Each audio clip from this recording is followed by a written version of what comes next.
Jangankan buat mensejahterakan rakyat, hampir dipastikan loh ini. Buat kebutuhan yang bersifat wajib saja, APBN yang diperuntukkan bagi pejabat negara akan tersedot gede banget.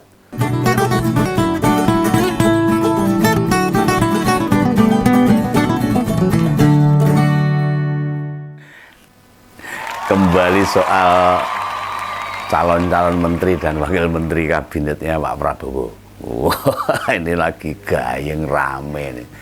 Dari daftar 109 calon pejabat tinggi negara yang sudah dipanggil Pak Prabowo ke Kertanegara kemarinnya juga, Om Penggawa itu nemu 3 nama tambahan. Masih ada 3 lagi. 3 nama baru itu diketahui turut dalam Hambalang Retreat, yaitu pertemuan di Hambalang sana, tapi bukan yang mangkrak loh ya. Atau pembekalan pada calon menteri, calon wakil menteri, atau calon pimpinan lembaga negara. Nah, 3 nama itu adalah Pak Budi Gunawan, Pak Safri Samsudin, dan Mbak Niluh Puspa. Berarti saya ini jumlahnya tadi piro itu 112 ya. Makin gede aja ini. Nah, komposisi pejabatnya kemarin dan hari ini diketahui tokoh-tokoh yang diprediksi bakal mengisi jabatan penting mengikuti pembekalan di Hambalang, rumah pribadi presiden terpilih. Wah, gua nih gede nih ra umum itu. Ya, wong sugih Pak Prabowo itu. Oh iya, ini hari ini Pak Prabowo juga ulang tahun ini. Ya, selamat ulang tahun untuk Pak Prabowo. Semoga sehat ya, jaga diri baik-baik. Ini ulang tahun yang ke-73. Usia segitu ya kategorinya wis manula lah, wis lansia. Bukan lansia lagi. Sudah lebih dari lansia. Ya, semoga tetap kuat memimpin Indonesia 5 tahun ke depan dan hati-hati dengan hal-hal yang tidak diinginkan. Nah, tentang usia, mungkin ini ada kaitannya dengan dibutuhkannya banyak pembantu yang dipercaya buat menjalankan pemerintahan, buat jagain lah, juga untuk menyelesaikan pekerjaan-pekerjaan yang banyak ini. Yang pasti berdasarkan informasi atau berita yang beredar, salah satu pesan yang disampaikan presiden terpilih dalam pembekalan itu adalah soal jangan korupsi. Bener loh Pak, jangan korupsi. Oh, kalau ini benar-benar disampaikan, wah, oh, rakyat makmur tuh. Apa niru sana negara Tiongkok sana. Siapkan 1000 peti mati dan sisakan 1 untuk kepala negara jika melakukan korupsi. Ayo, bagus tuh. Hukum mati para koruptor. Nah, jangan sampai APBN bocor, kata Pak Prabowo loh ya. Pembegawan setuju banget ini Pak. Wow, tak dorong nih. Pejabat harus ngasih contoh yang baik. Nggak boleh main-main tuh sama duit rakyat. Lah, meski APBN kita sudah lebih dari 3.600-an triliun, nah, kebutuhan mensejahterakan rakyat dari waktu-waktu bertambah banyak juga. Jangankan buat mensejahterakan rakyat, hampir dipastikan loh ini. Buat kebutuhan yang bersifat wajib saja, APBN yang diperuntukkan bagi pejabat negara akan tersedot gede banget. Ya, untuk gaji, untuk belanja, dan sebagainya.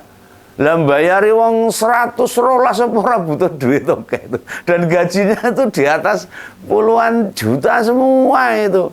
Cuma belum gajinya, belum tetek bengeknya, perumahan dan sebagainya. Lah, kabinet sekarang mungkin jumlahnya ya sekitar 50-an orang lah. Kabinet 50 orang. Maksudnya yang akan jadi menteri itu untuk memimpin kementeriannya. Itu wes komplit wakil menteri loh untuk saat ini maksudnya. Dan pada pemerintahan mendatang jumlahnya akan naik 100% atau 2 kali lipat. Dan secara otomatis beban APBN buat para pembantu presiden genah mundak signifikan. 100% ora umum itu. Ini yang tak dengar itu Menteri Keuangan sekarang, wakilnya kan hanya 2 yang sekarang. Wakilnya Mbak Ani itu. Periode mendatang bakal ada 3 wakil. Lalu sekelas Menkominfo, sekarang ada 1 wakil. Rencananya tuh ada 2 wakil Menkominfo. ben iso goleki fufu fafa ya. Nah, masih ada juga tuh kementerian yang bakal dipecah. Contoh nih Pak Basuki Hadimulyono. Sekarang menjabat Kementerian Pekerjaan Umum dan Perumahan Rakyat.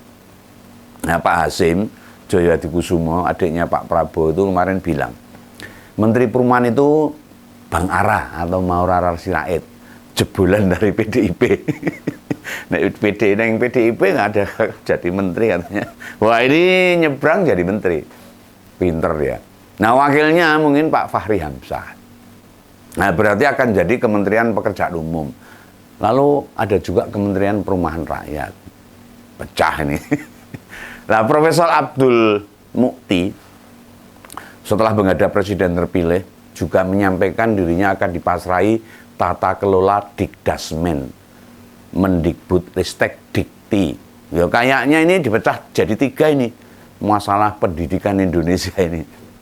Diperkirakan atau Om Begawan perkirakan ini, ya itu mungkin bisa salah juga. Ada Kementerian Dikdasmen atau Kementerian Dikti dan Kementerian Ristek. Oh, malah ada bisa jadi 4 ini. Lah terus kebudayaan ikut siapa? Masuk melu Begawan. Lah kemungkinan dihapus ya kecil itu. Soalnya Kementerian Kebudayaan itu krusial, penting banget. Nah, di soal seni. Lah pas pemanggilan calon pejabat itu ada Raffi Ahmad itu, bintang film, bintang sinetron dan juga ya bedino keluar di TV ya, mungkin ya karena ngetren keren dan sebagainya. Nah, musisi Yovie Widianto mungkin jadi Menteri Pariwisata dan Kreatif itu dipecah minimal jadi 2, Kementerian Pariwisata dan Ekonomi Kreatif. Untuk Kementerian Ekonomi Kreatif wakil menterinya bisa lebih dari 1 yang diduduki oleh Raffi Ahmad sama Mas Yovie tadi. Lah kan latar belakang mereka itu beda, yang satu artis, yang satu musisi. Itu baru beberapa kementerian saja. Ora umum, bingung Indonesia ini nanti. Rakyat ini ngurus apa, kementerian apa, bingung. Mau sekolah bingung juga nanti. Mau ngurus ke kementerian apa, ya tak mikir saja. Lah nek tak kupas kabeh. Masalah kementerian ini durasinya entek. Membuat daftar kementerian seambrek-ambrek. Sama siapa yang bakal jadi menteri dan wakilnya kan udah diwukah. Oke. Kita kembali melihat apa yang dipesankan sama presiden terpilih Pak Prabowo. Zaman periode presidennya Pak Jokowi itu, terutama Kabinet Indonesia Maju pertama, yang perekrutan menterinya sangat hati-hati. Malah sempat melibatkan KPK untuk menandai siapa yang ini perlu, ini pernah, ini kena. Itu KPK itu diminta. Nah, siapa calon menteri yang berpotensi akan terkena kasus? Walaupun sudah hati-hati, tetap saja kebobolan dan ada menteri yang korupsi. Nah, ini blong-blongan, ini apa meneh, ngeri. Nah, kemarin itu ada Idrus Marham, Menteri Sosial tersandung kasus korupsi PLTU Riau. Menjabat sebagai menteri hanya 8 bulan saja itu langsung plung. Nama kedua adalah Imam Nahrawi, Menteri Pemuda dan Olahraga. Dia terbukti menerima gratifikasi senilai 8,3 miliar selama 2015 hingga 2018. Nah, bila pada periode pertama ada 2 menteri terkena kasus, pada masa jabatan Jokowi yang kedua jumlahnya malah bertambah 5 orang menteri. 4 orang menteri dan 1 wakil menteri kena kasus korupsi. Ini KPK terlibat ini dalam penyaringan menteri-menteri. Lah saiki boy. Lah anggap saja dari perjalanan pemerintahan Jokowi 5% menteri korupsi di periode pertama meningkat jadi 20% pada periode kedua. Hal ini menandakan presiden memantau 40-an menteri dan wakilnya saja bisa kecolongan. Lah bagaimana dengan 100 lebih menteri dan wakilnya? Lah ibarat seorang guru itu saat piknik, healing atau wisata, memantau anak didiknya supaya tidak ada yang misah atau mudah ditemukan berat yang jumlahnya siswa sedikit atau yang banyak. Ya tetap yang sedikit lebih gampang diawasi, itu pun kecolongan ada yang hilang. Apalagi ngawasi banyak itu. Nah, kemudian yang harus Begawan sampaikan ini, Kemungkinan orang tidak merasa malu nyolong bila jumlah temannya sedikit atau banyak.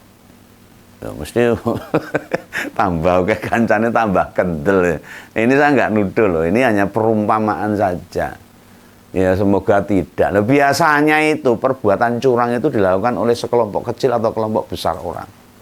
Ini bukan berarti Om Bengawan tidak setuju kebutuhan menterinya berjumlah banyak loh. Bukan soal itu. Tapi sudahlah, presiden terpilih itu punya mekanisme monitoring dan pengawasan yang ketat dalam penjaringannya itu loh.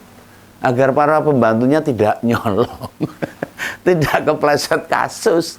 Ya, intinya orang korupsi nantinya itu aja lah. Agar para pembantunya itu tetap punya kejujuran. Nek mung diceramai tok, apalagi di depan banyak orang gitu, apa iso mlebu ning kuping. Sing siji malah dolanan HP, sing siji jagungan dhewe. Sing siji nampa orderan. Apa bisa ketika diceramai oleh Pak Prabowo dikasih pembekalan masuk kuping kiri, keluar kuping kanan? Apa benar bisa efektif? Nah, ingat loh, belajar dari pejabat-pejabat yang nyolong kemarin itu, yang tersandung korupsi para menteri itu. Mereka bukan orang miskin, mereka orang kaya. Dudu wong melarat lah. Uripe tidak memperlihatkan mereka kere. Mereka itu miskin moral, melarat akhlak. Kere mental sehingga berani nyolong duit rakyat.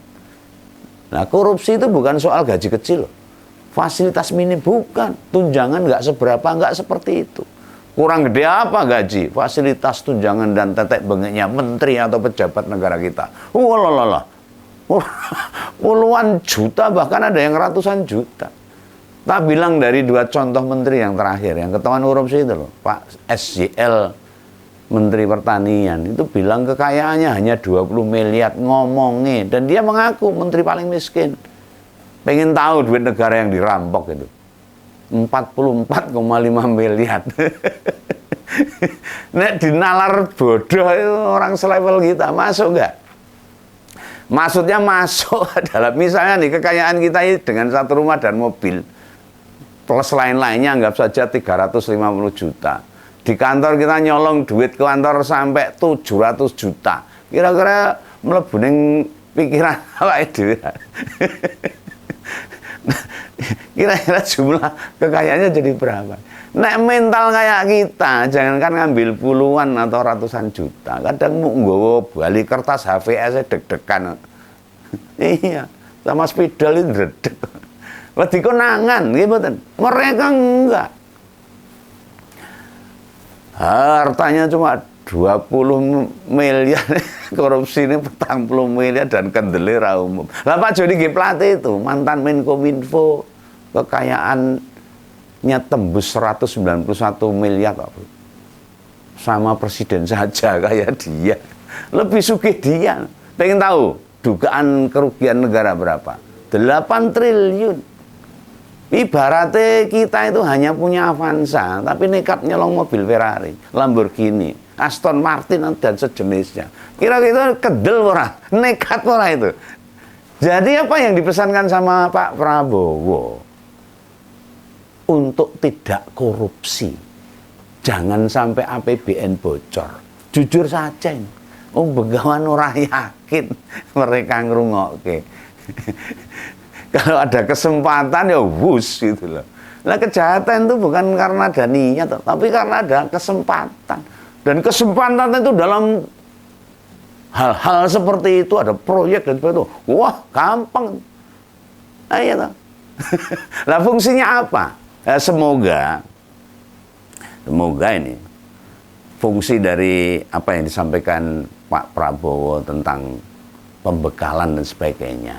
Semoga loh yang saya sampaikan melalui konten Ngompol ini menyebar hingga didengar orang-orang dekatnya Pak Prabowo. Mumpung mereka belum pada dilantik loh, belum megang anggaran yang jumlahnya bisa triliunan. Ini kudu disiapkan dulu nih antisipasinya. KPK diajukan untuk segera mengawasi, lebih baik mencegah daripada mengobati. Buatkan sistem yang efektif agar para wakil menteri, kepala kelembagaan tidak merugikan negara. Nek mung diceramai. Alah, mereka wis sampai muntah-muntah dengar nasihat gitu itu. Ini juga tidak menandakan ke 112 orang pasti akan korupsi. Enggak semua itu. Om Begawan tidak menyebut begitu. Ini demi kebaikan bersama. Kita sistem pengawasan internal yang ketat lah, agar duit rakyat harus kembali ke rakyat. Ya DPR difungsikan, kejaksaan difungsikan, termasuk KPK dan sebagainya lah, untuk mengawasi mereka dalam mengelola anggaran negara. Membuat atau membangun sistem yang ketat jauh lebih penting dibandingkan mereka diceramai 1000 tokoh agama. Ada cara lain yang lebih efektif. Ancam saja dengan hukuman mati. Satu, perjuangkan itu undang-undang atau aturan negara untuk perampasan aset. Taruh tuh satu peti mati di tiap ruangan menteri dan wakil menteri dan para pejabat negaranya. Pertanyaannya, seperti ini, apa kuwi wani, apa kuwi mungkin? Ya rakyat hanya bisa menunggu dan menonton itu. Ya semoga Pak Prabowo sehat-sehat dan bisa memimpin negara 5 tahun mendatang. Salam Begawan, salam Ngembol. Dadah.